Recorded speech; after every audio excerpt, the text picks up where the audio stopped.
Thank you for joining Black Investments Matter. I'm Antoine Anderson, and today we're going to dedicate this episode into talking about, or actually just listing, all of the calamities and the crises that have hit cryptocurrency, which has made it the pariah it is today as it stands on March the 12th, 2023. Stay tuned.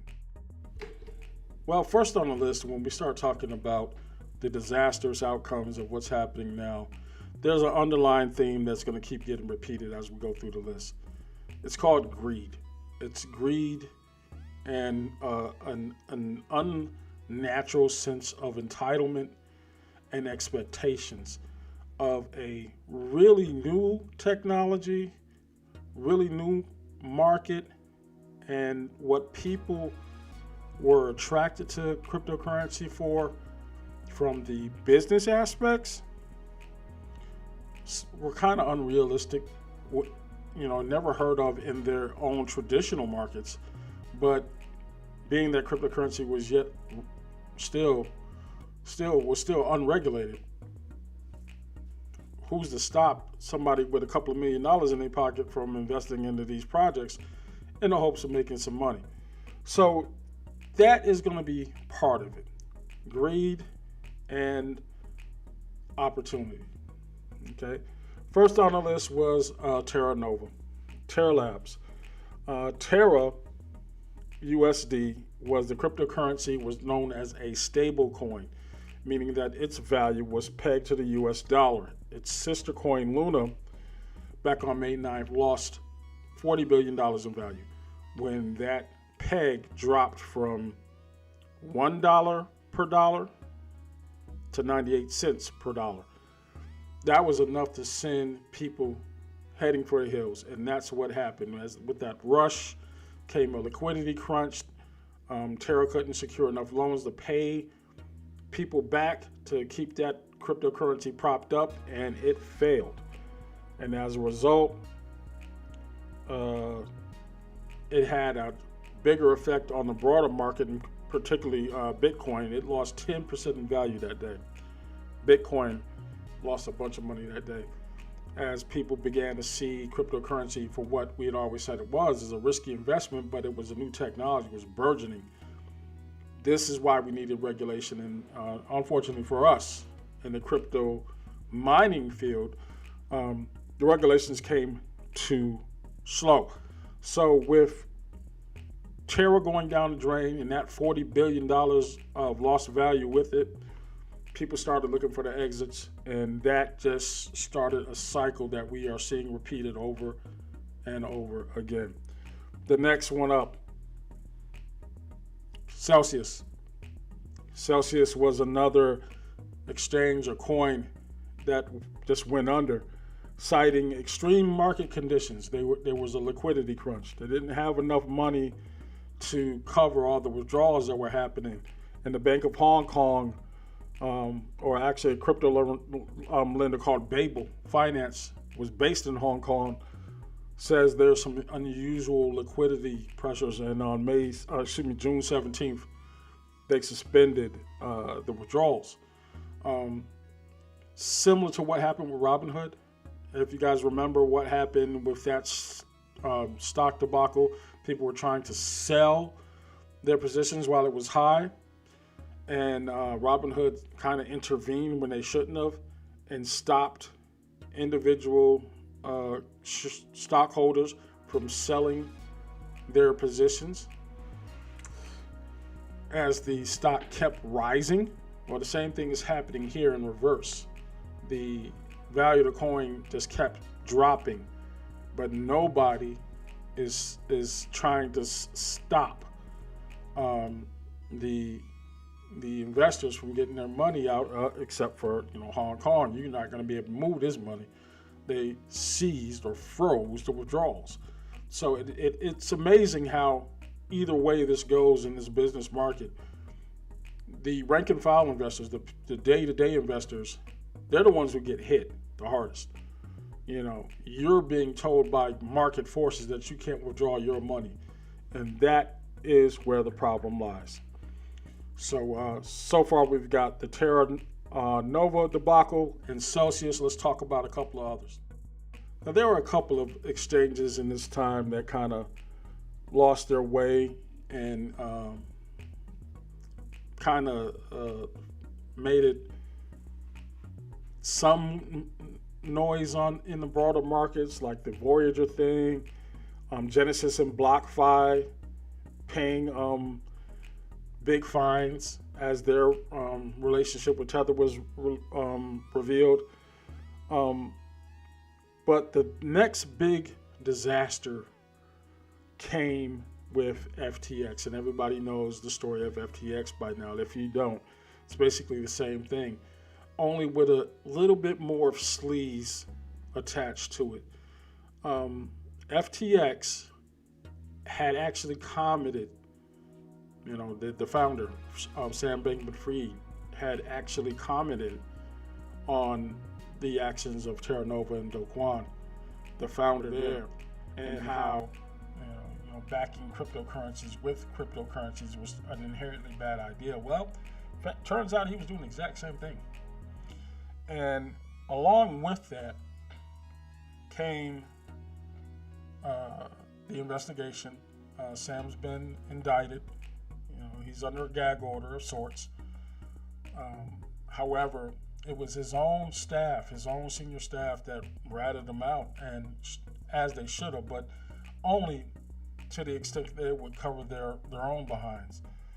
Basically, FTX was the second domino to fall in this whole debacle, and this question of liquidity, meaning that you don't have enough money to pay your holders. And as people start to pull their money out and try to remove it from the exchanges, that's when you have these crash crushes. It's panic.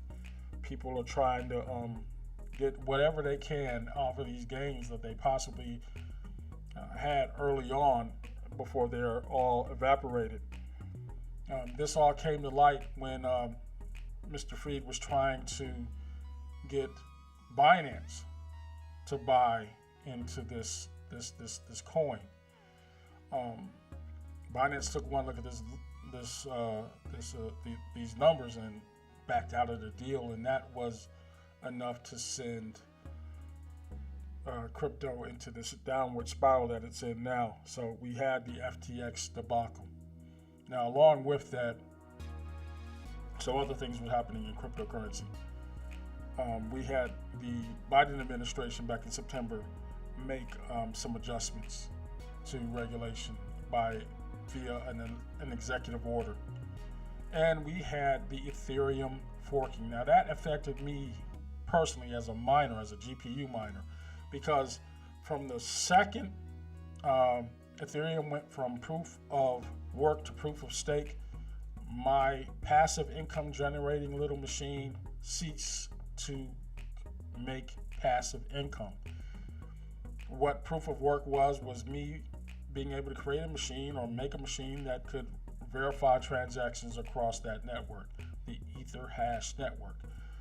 Now that it's proof of stake and that work is being done by validators, or basically people who hold all of those coins, people who have invested in staked coins, meaning that the money that they're putting in, no matter how far the value of Ethereum drops or rises, that's who governs those transactions. That's who are validating the transactions on that network.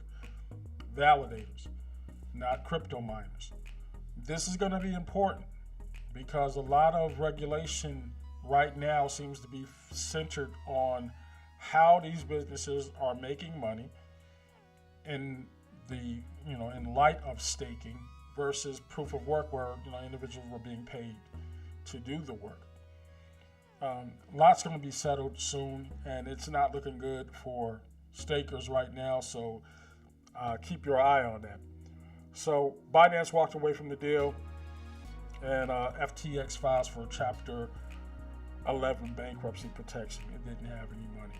So that was the next domino in the chain.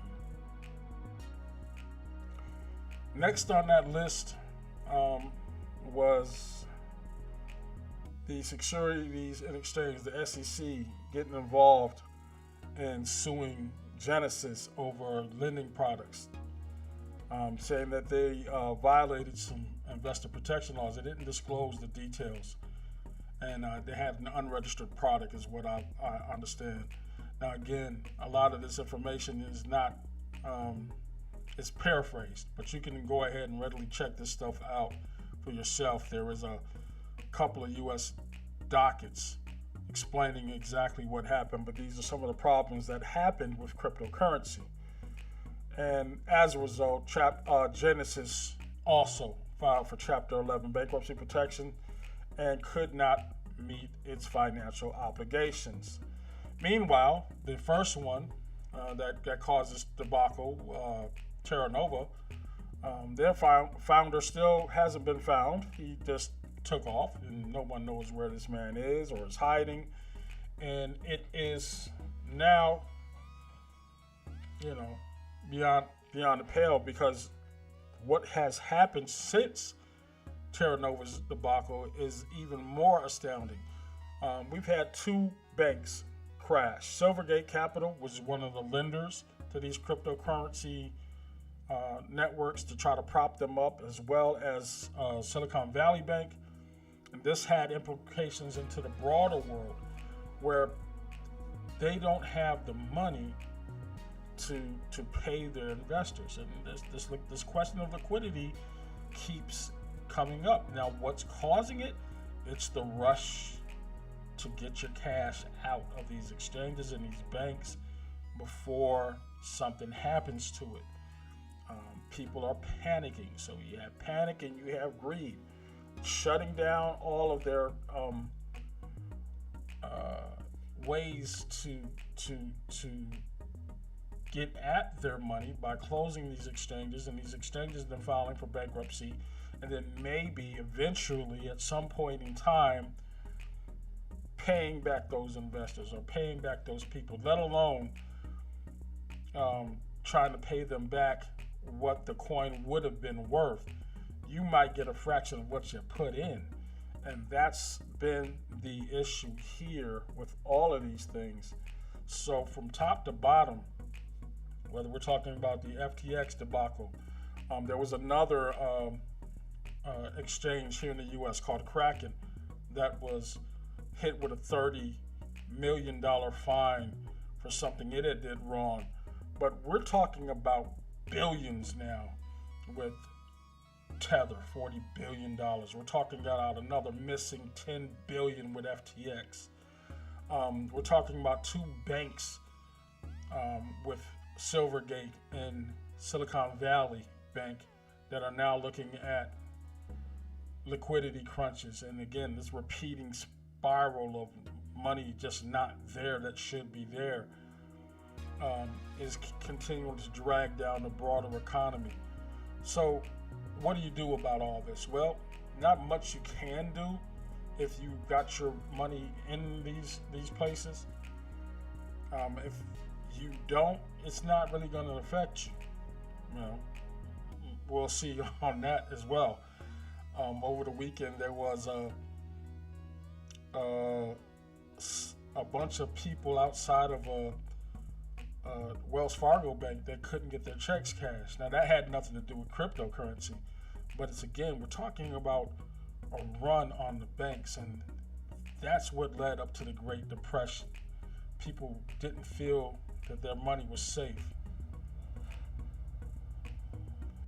And when people begin to feel that their money is not safe, that's when you start to see the problems, expanding exponentially. The panic that sets in, the thought of losing everything you've worked for, gone overnight due to someone's inexperience or greed is enough to keep you up at night, especially if you're dealing with millions of dollars. And some of these investors are dealing with millions of dollars. The rank and file like us, we probably hit losses in the thousands of dollars, but nothing like what's being experienced on this market. And the Fed is getting involved because it's leaving a lot of people stuck. But part of the problem here was the heavy-handed way that some of these regulators came in to try to solve some of these problems. Not saying it wasn't needed, but again, this was a problem in the world of finance and banking. The technology behind blockchain and crypto wasn't the problem. It was the greed and the promises of 20% interest rates, interest returns on your investments, and those kind of things. You can't just sweep that under the rug. That money got into the hands of these cryptocurrency newbies and founders because they promised them something that, quite frankly, an investor wouldn't get on Wall Street. Not that easily. And mix in there the fact that there wasn't any regulations. There was no limit on what you could put in, and nobody to be the wiser. A lot of these coins were backed by U.S. security bonds, which even made the problem even more of an issue. Until we can get a handle on how much is actually being lost, I don't think there's going to be any end in sight.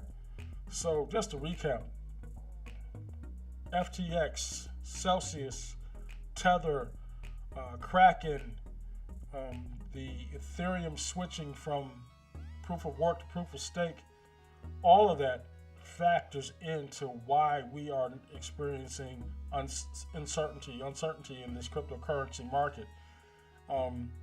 Take that information as you will. Leave your comments if you followed any of this discussion, and let me know what you thought about it. All right, I will talk to you very, very soon.